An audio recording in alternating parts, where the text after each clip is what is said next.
si Fica dobrovolně zvolili, no ale ne všichni. Jo? Jich zase tolik nebylo, kteří si ho zvolili. Tam jsou normálně demonstrace. Mali sme možnosť vypočuť si ukážku z prejavu českej političky Danuše Nerudovej, ktorá hneď v úvode šíri, ako je to nezvykom, dezinformácie o slovenskom národe, o slovenskej politike, o slovenských suverénnych postojoch v zahraničnej politike. Takže poďme si to vyvrátiť, poďme si uviesť fakty. Fakt je, že väčšina slovenského národa, či sa vám to v Česku páči alebo nepáči, si zvolila vládu Roberta Fica.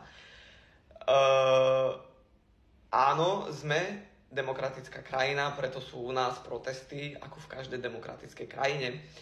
Moja otázka znie pre pani Danuši Nerudovou, že keď u nás bola vláda 4 roky Igora Matoviča, Eduarda Hegera, Jaroslava Naďa, Remišovej, Sulíka a Kolára, prečo ste vtedy netočili takéto infantilné videá, keď v uliciach Slovenskej republiky boli 100 000 občanov, celá krajina bola nespokojná s vládnutím týchto ľudí?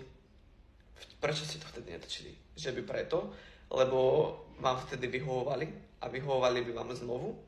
Vy sa nepozeráte na to, čo je dobré pre občanov Slovenskej republiky. Vy sa pozeráte na to, čo je dobré pre narratív, ktorý šírite, ktorý ide zo západu.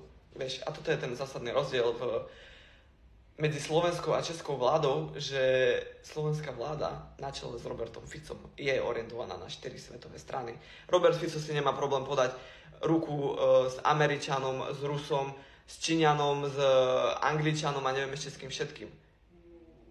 Češi tento problém majú, pretože Češi šíria jeden americký narratív a ich politika je čisto americká a vy idete niečo rozprávať o politike Slovenskej republiky.